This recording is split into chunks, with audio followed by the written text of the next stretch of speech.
leemos cada uno de los temas y después abrimos una ronda de participaciones para abonar más a cada uno de los temas en cuanto a las propuestas. Pasaríamos al siguiente eje temático, que es respecto al agua. Entonces las personas que están en la Comisión del Agua.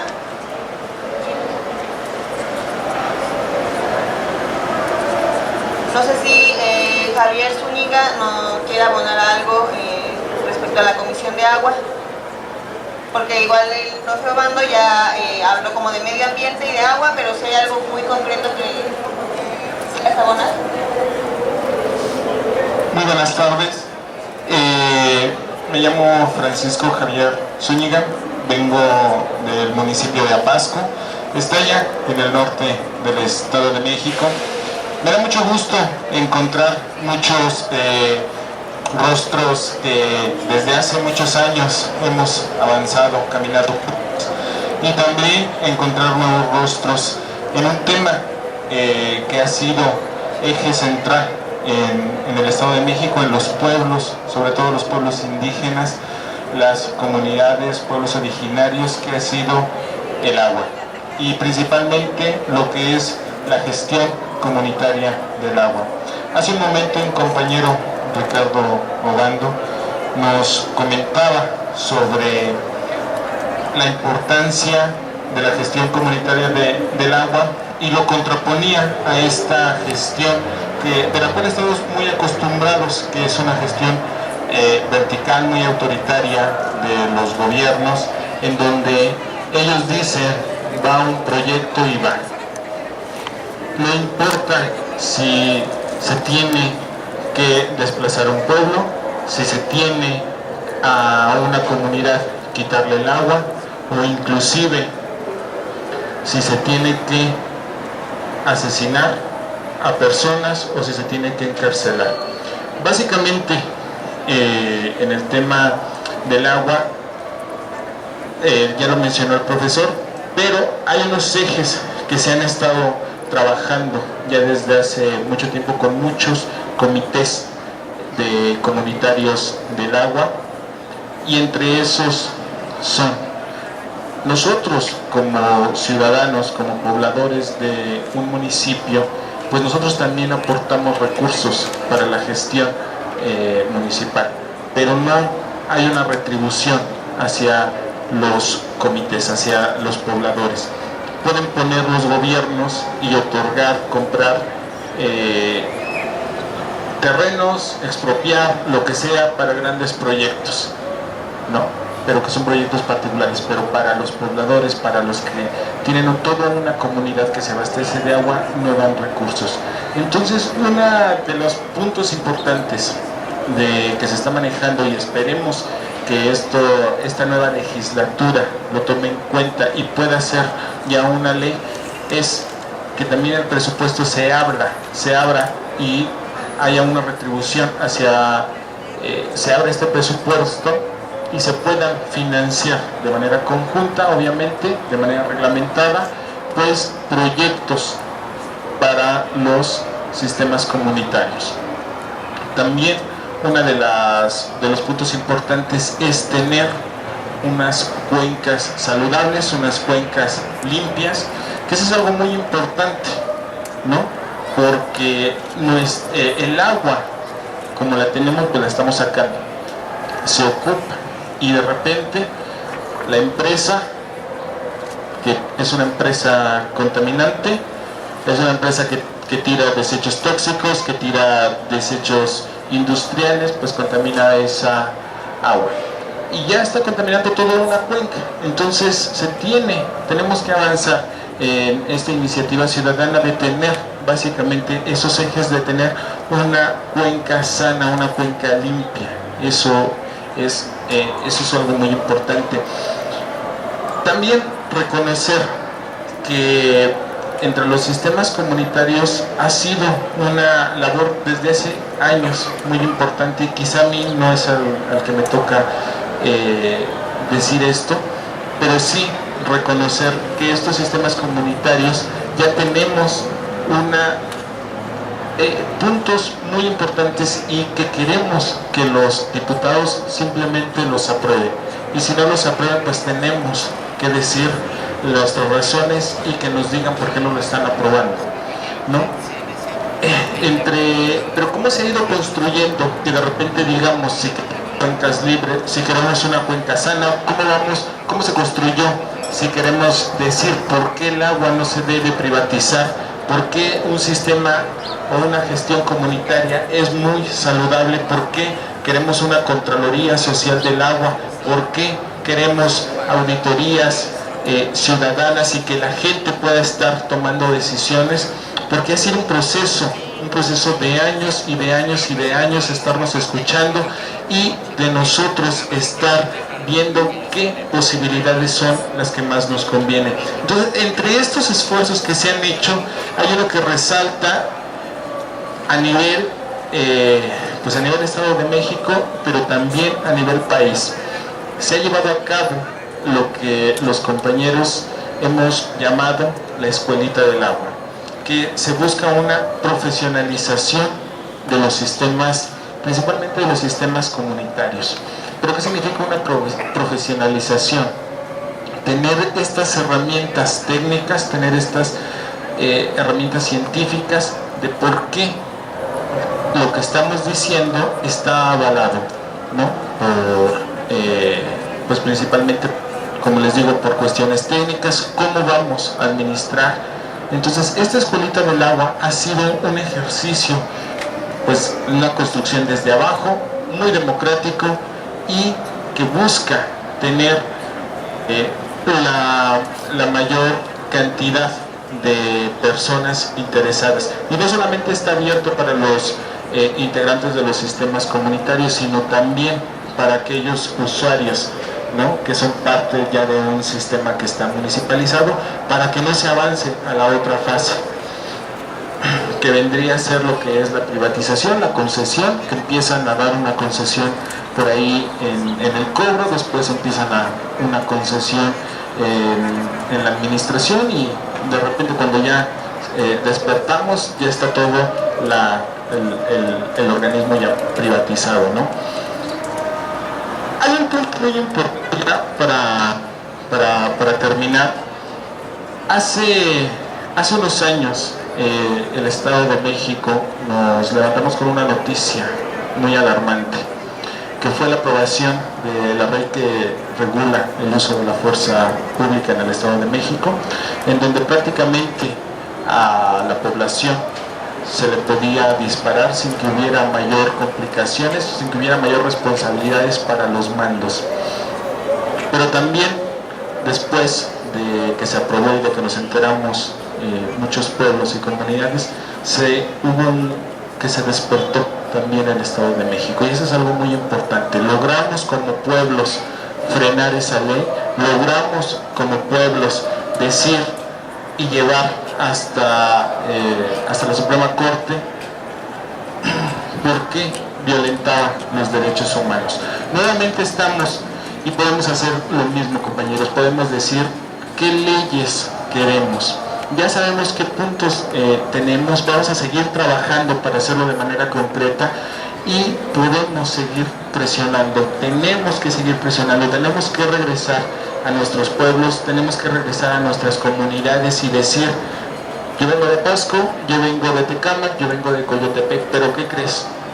Allá en Toluca nos encontramos, nos volvimos a encontrar muchos pueblos, nos volvimos a encontrar con maestros, nos volvimos a encontrar con organizaciones sociales, nos volvimos a encontrar muchas hermanas y muchas hermanas que hemos caminado y que si en algún momento logramos echar abajo una ley, ahora podemos construir no solamente algunas leyes, sino totalmente un nuevo marco jurídico en el Estado de México. Entonces nos toca regresar a nuestros pueblos, a nuestras organizaciones, comentarles que efectivamente hay muchos pueblos, hay muchas hermanas y hay muchos hermanos que seguimos trabajando juntos y que pues, con ellos les vamos a dar. Y un eje muy importante va a ser el agua potable.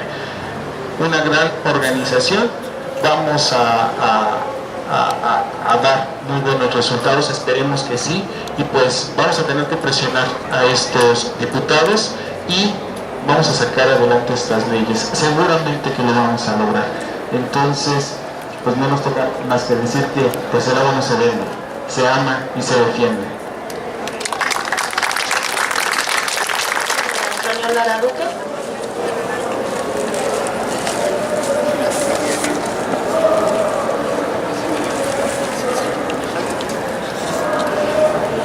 Pues muy puntual, compañeros y compañeras, yo lo primero que quisiera destacar es el hecho de que hoy, aquí de forma representativa, hay personas, hay habitantes de prácticamente todas las regiones del Estado de México.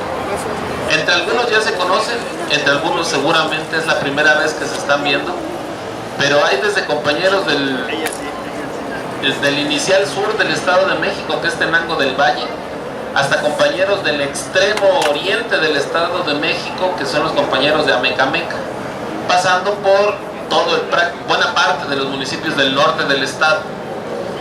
Es decir, si bien es cierto, y de hecho no es la intención, que sea un acto multitudinario, masivo, lo cierto es que eso es un acto muy significativo. Reitero, por la capacidad de representación que hay aquí. Algunos pueblos están representados con 1 o 2 personas, pero detrás de cada uno de ellos hay decenas, si no es que cientos de compañeros en sus respectivas comunidades. Bueno, eso es relevante y quiero plantearlo en términos de perspectiva de derechos humanos. Según el trabajo que ha venido haciendo la organización Ceferino Ladrillero, que tiene el honor de caminar prácticamente con la mayoría de todos los presentes, de todas las presentes y otros pueblos, nosotros clasificamos en 4 ejes la defensa de los derechos humanos. Fundamentalmente la defensa del agua, la defensa del medio ambiente, la defensa de la tierra y el territorio y la defensa de los pueblos indígenas. Es lo que nosotros hemos identificado, que son los 4 principales ejes que se vienen defendiendo en la entidad. Habría que decir que hay un 5.º eje fundamental que es derivado de esta situación de defensa de territorio, agua, derechos de los pueblos indígenas y medio ambiente. Se ha venido dando una serie de agresiones en contra de los pueblos y de sus representantes y de sus activistas más visibles. Agresiones que van desde la difamación, desde el hostigamiento, hasta privación de la vida. Les tendríamos que decir que apenas el día de ayer amanecimos con la noticia de que un compañero del municipio de Tlalmanalco fue asesinado por la defensa de uno de los cerros de ese pueblo, de su pueblo, porque estaban extrayendo o están extrayendo material pétreo para llevárselo, se imaginarán todos, al nuevo aeropuerto internacional de la Ciudad de México. Apenas hoy, de hecho, el cuerpo aún está en su casa del compañero. De ese tamaño estamos hablando el problema de derechos humanos. No menos grave está, desde nuestro punto de vista, la situación de los presos políticos en la entidad, que sin extenderme demasiado, muy posiblemente los compañeros plantearían algo al respecto.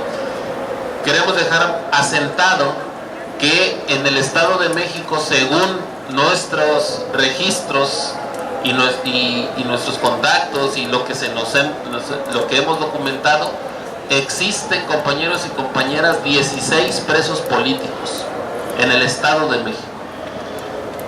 A grandes rasgos los describo, que son 6 compañeros del pueblo de San Pedro Tlanisco, que se encuentran presos en el penal de Santiaguito, en Almoloya, acusados obviamente de forma injusta de homicidio, y hoy se encuentran sentenciados a 50 años de prisión. Está el compañero integrante del Magisterio Mexiquense contra la Reforma Educativa, el compañero Óscar Hernández Neri, quien se encuentra recluido en el penal de Molino de Flores, esto es en Texcoco de Mora, persona también acusada de homicidio y que se encuentra a la espera de la sentencia que defina su situación jurídica. Se encuentra también preso el compañero abogado Humbertus Pérez, quien es integrante del Frente Mexiquense por la Vivienda Digna y quien está recluido en el penal de Chiconautla, en Ecatepec, evidentemente Estado de México, acusado fundamentalmente de robo con violencia y extorsión, y quien se ha mantenido en prisión durante los últimos 3 años. Y cerraría con los compañeros del pueblo de Salazar, pueblo ubicado en el municipio de Lerma.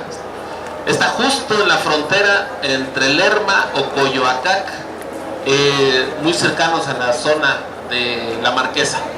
Esos compañeros se encuentran ya con más de 1 año de prisión, recluidos también en el penal de Santiaguito, y ellos son 8 presos.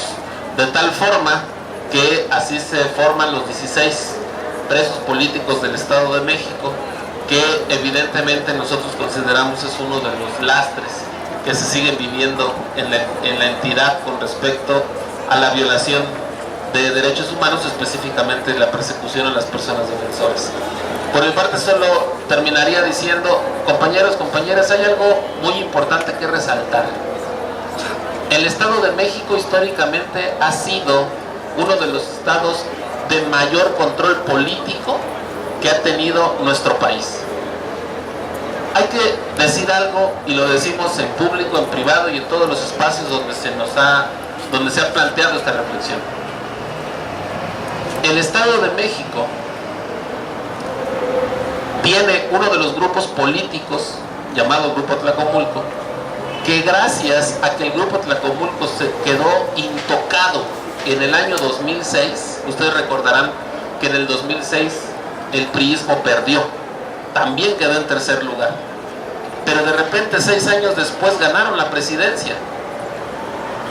Lo que muchos reflexionamos es que lo que ocurrió simple y sencillamente, que el bastión del priismo en el Estado de México fue lo que les permitió reposicionarse solo 6 años después y convertirse en presidencia de la República.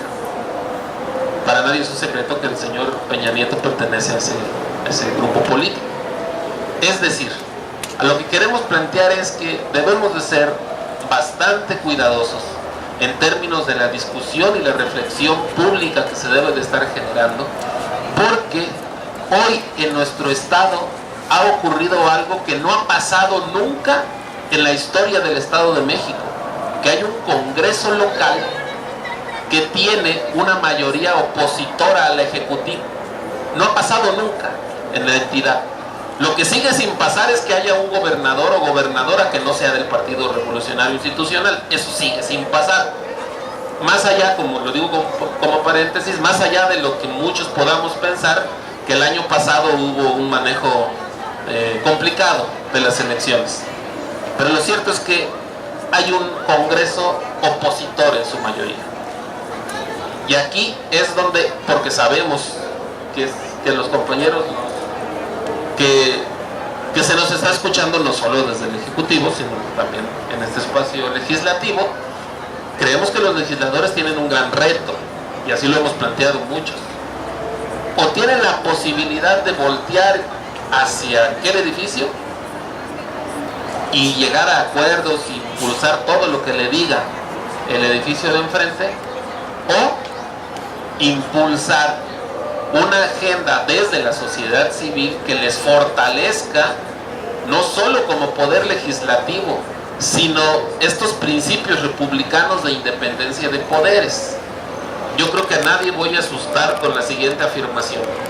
Nuestro Estado de México es controlado desde aquel edificio. El poder ejecutivo y el poder judicial desafortunadamente carecen de una independencia real.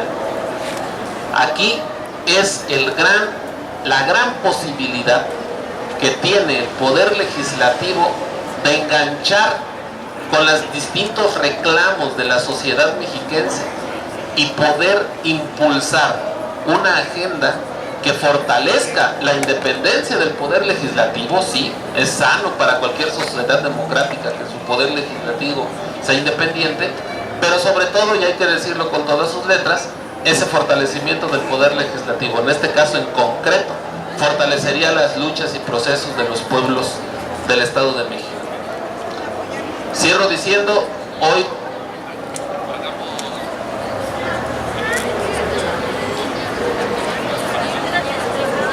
hagamos votos porque la entidad pueda, mejor dicho, porque podamos llegar a acuerdos puntuales, y lo que yo les plantearía es, por ahí está una lista de registro de los asistentes. La petición, compañeros, compañeras, es que esa lista de registro, todos los interesados en consolidar su participación en la incidencia legislativa que hoy planteamos iniciar, evidentemente los estaríamos buscando, los estaríamos convocando cuando se generen estas mesas de trabajo legislativo para que sus temas, sus aspiraciones, sus reivindicaciones puedan ser incluidas en una propuesta de legislación. Les pedimos pues no que nadie de los presentes no tener su dato para que podamos avanzar al respecto. Es lo que yo quisiera plantearles, y muchas gracias por su atención.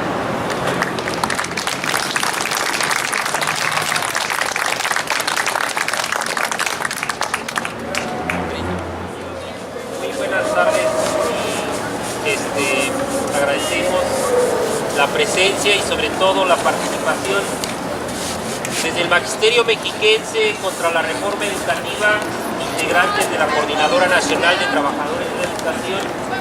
Partimos que la educación tiene que mirarse como un derecho humano, y por tanto, como derecho humano, el garante para que se ejerza este derecho tiene que ser el Estado en sus tres niveles de gobierno y en sus tres grandes poderes, que sería desde el Ejecutivo, Legislativo y Judicial. Pero tiene que mirarse como se plantea desde el Pacto Internacional de Derechos Económicos, Sociales y Culturales que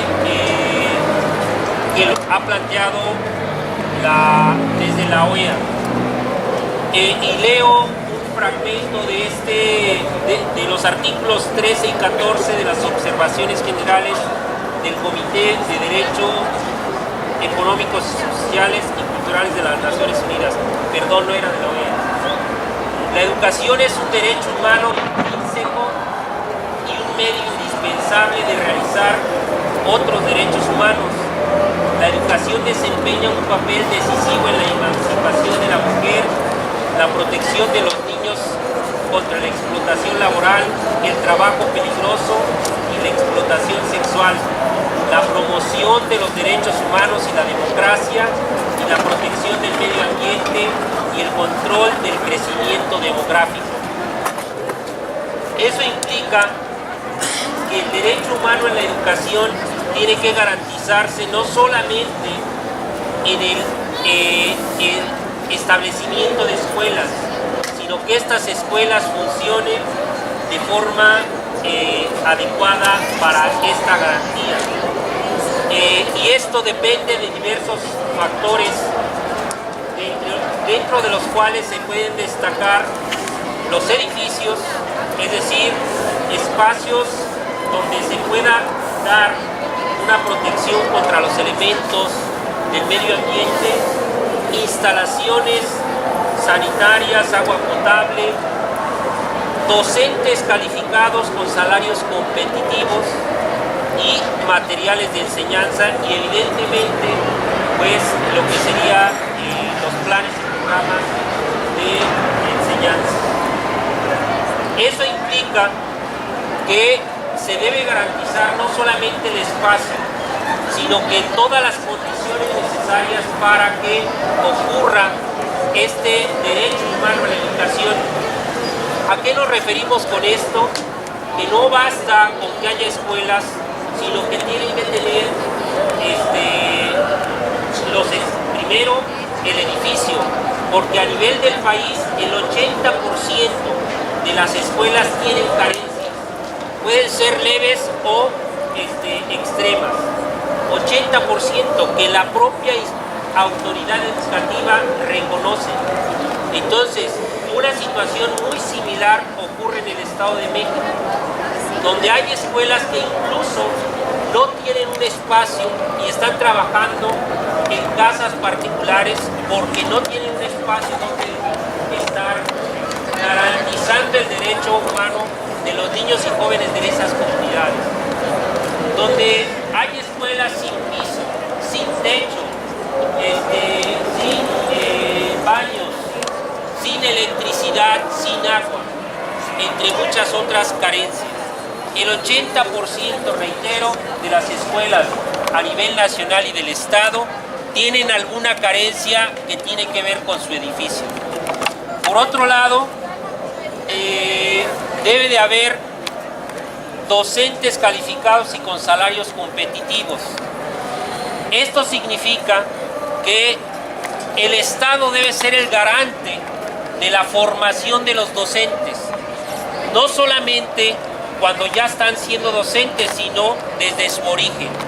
He ahí el asunto de las normales de nuestro país. Y lo que ha ocurrido, por lo menos en los últimos 20 años, es que se ha tratado de cerrar las escuelas normales de nuestro país, particularmente las normales rurales como de Ayotzinapa. Por otro lado, también debe ser garante de la formación continua el Estado. Es decir, no basta con imponer una evaluación que solamente castiga, sino que debe de procurarse, en el mejor de los casos y de forma inicial, la formación de docentes desde el origen, pero también a lo largo de su trayecto en el trabajo en las aulas. Es decir, debe de correr a cargo del Estado la formación, la capacitación y la actualización de los docentes, lo que no ocurre actualmente, porque para poderse capacitar un docente tiene que recurrir a los esfuerzos propios e inscribirse a instituciones de educación superior en donde se tiene que estar pagando las diferentes capacitaciones, actualizaciones o formación. Y aquí cabe resaltar también esta parte de que debe de haber salarios competitivos. Los salarios de los docentes a nivel internacional, México no tiene ni el 20% de los salarios de los países de la OCDE, con quienes nos quieren comparar a nivel de las evaluaciones de los estudiantes. Hay una prueba llamada PISA, por sus siglas en inglés, que se aplica año con año y que nos compara el aprendizaje de los muchachos de 15 años con los países más ricos de todo el mundo. Sin embargo, reitero, el 20% del salario que tienen esos países los docentes es el que se percibe en México. Entonces, difícilmente se puede comparar una situación de ingresos de los docentes de nuestro país con los docentes de otros países como de la OCDE. Entonces,